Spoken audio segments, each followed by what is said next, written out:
اللہ رومی نے ایک چاتر عورت کی بات لکھی ہے، کہتے ہیں بڑی تیز تھی، رونا بھی آتا تھا، ہنسنا بھی آتا تھا، اسے مسکرانا بھی آتا تھا اور افسردہ رہنا بھی آتا تھا، سارے رنگ۔ اس کا خاوند بڑا نفیس آدمی تھا، شریف آدمی تھا۔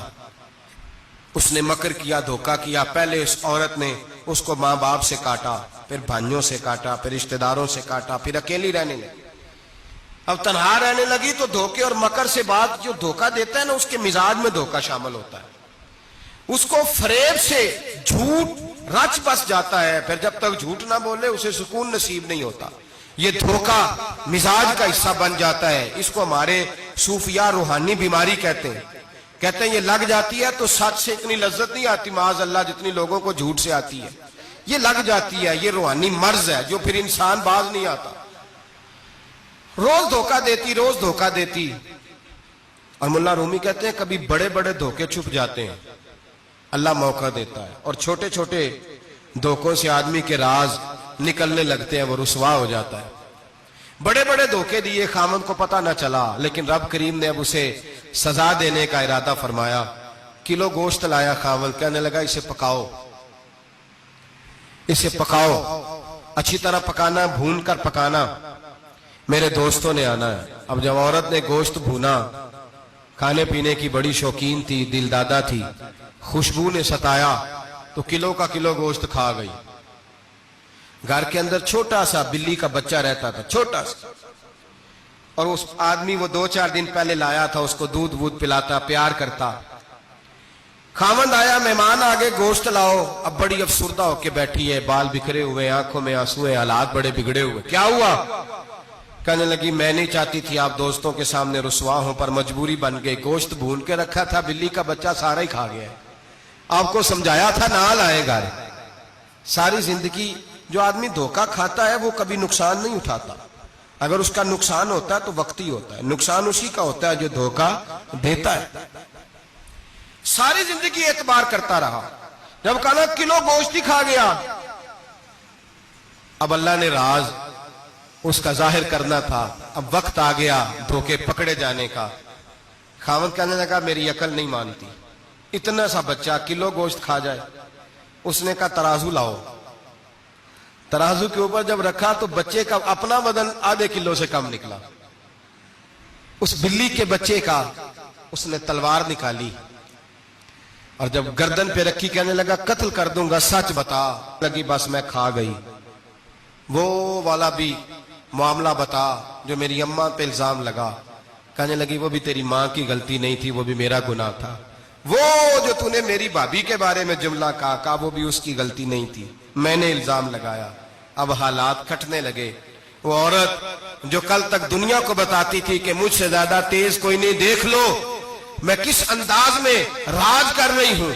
ملا رومی کہتے ہیں 3 درے برسے، 3 درے، اور وہ درے کیا تھے؟ طلاق، طلاق اور طلاق۔ یہ 3 درے برسے، نہ گھر والی رہی، نہ شوہر والی رہی، نہ راج والی رہی۔ باہر نکلی، درویش کے پاس گئی، کہنے لگے حضور یہ سزا کیوں ملی؟ آپ فرمانے لگے جو دھوکہ دینے والا ہوتا ہے وہ زندگی میں رسوا ہوتا ہے، وہ آخرت میں عذاب کا شکار ہوتا ہے، اس کی زندگی اس کے لیے بوجھ بنتی ہے۔ بہت زیادہ مال سرانے رکھ کے سوتا ہے پر سکون اسے نصیب نہیں ہوتا۔ نیند اس کے حصے میں، دھوکہ نہ دیں، فریب نہ کریں۔ ہمارے ہاں تو سرکاری ملازموں کا یہ حال ہے کہ 9 دفعہ نانی فوت ہوتی ہے، 11 دفعہ دادے کا جنازہ ہوتا ہے، اور کئی 100 دفعہ حالات بگڑتے ہیں۔ چھوٹی چھوٹی باتوں پہ لوگ دھوکہ دیتے ہیں، چھوٹی چھوٹی باتیں، یہاں تک حالات ہیں۔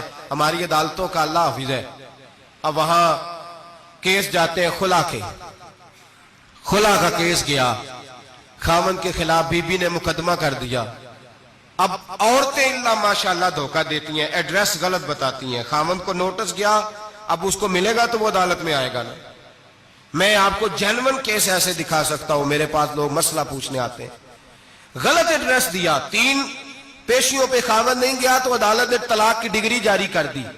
کسی فقہ کے کسی مفتی کے نزدیک طلاق نہیں ہوتی، لیکن عورتیں دوسرا نکاح کر کے پھر رہی ہیں۔ کسی سنے غور کرے، اس میں اختلاف بھی نہیں ہے، مسالک کا نکاح نہیں، لیکن طلاق۔ اب ہم نے دھوکہ دیا، بھائی دیکھیں میرے پاس طلاق ہے یونین کونسل کی، یہ میرے پاس طلاق ہے عدالت کی، یہ میرے کیا کر طلاق نکاح یونین کونسل کے ساتھ ہوتا ہے کہ خاوند کے ساتھ؟ اور بولے تو صحیح یار، کس کے ساتھ ہوتا ہے؟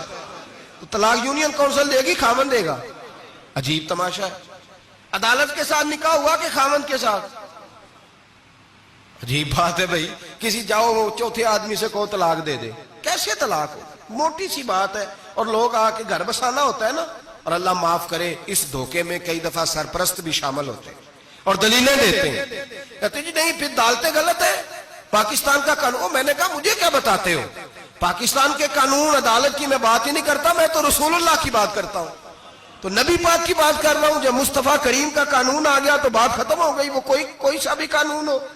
دھوکہ اتنا عام ہے، فریب اتنا عام ہے، جھوٹ اتنا عام ہے، دجل اتنا عام ہے، لوگ ہر بات میں دھوکہ، دینداری میں دھوکہ، نکاح اور طلاق میں دھوکہ، ہر جگہ لوگ دھوکے کے ساتھ جینا چاہتے ہیں۔ فریب اور فراڈ کا لائسنس، اگر آپ ناراض نہ ہو جائے، جس وکیل نے کیس پکڑا ہوتا ہے اسے پتا ہوتا ہے کہ جو آدمی میرے پاس لے کے آئے یا جھوٹا ہے کہ سچا ہے، پتا ہوتا ہے کہ نہیں؟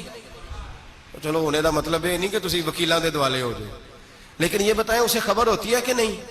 نہیں تو انہیں کوئی نہیں پتا اس گل کا، پتا ہوتا ہے نا، تو پھر کیوں اس کا کیس لے کے عدالت میں جاتا ہے؟ پتا ہے نا سارا۔ جو گاہک ساتھ گئے ہوئے، اور ہمارے معاشرے میں تو مرد ہونے کی علامت ہے، مرد ہونے کی، چودھری ہونے کی علامت ہے کہ یار اگر کوئی غلطی کر کے آیا تو اس کی سپورٹ کرنی ہے، یہ مرد ہونے کی علامت ہے، یہ مرد ہونے کی علامت ہے۔ مرد وہ ہوتے ہیں جو سپورٹ کرتے ہیں دوستوں کے گناہوں میں، وہ مرد ہوتے ہیں۔ شرم آنی چاہیے، نظر جھک جانی چاہیے یہ بات کرتے ہوئے۔ میں یاروں کا یار ہوں، یار اگر گناہ میں الجھ جائیں گے تو میں سپورٹ کروں گا؟ چھ معنی دارت۔ میرے نبی پاک صلی اللہ علیہ وسلم نے فرمایا اپنے بھائی کی مدد کر، چاہے وہ ظالم ہو یا مظلوم ہو۔ تو صحابہ نے کہا حضور ظالم کی مدد کیسے کریں؟ فرمایا اسے ظلم سے روک دو، یہ تمہاری مدد ہوگی اس کے حق میں، اسے منع کرو ظلم سے۔ کیا تو یہ مرد ہونے کی علامت ہے کہ میرا بھائی آ گیا تو جیسے کہے گا میں نے ویسے کرنا ہے، اس کا ہاتھ پکڑ، اسے منع کر، یہ تیری مردانگی کی علامت۔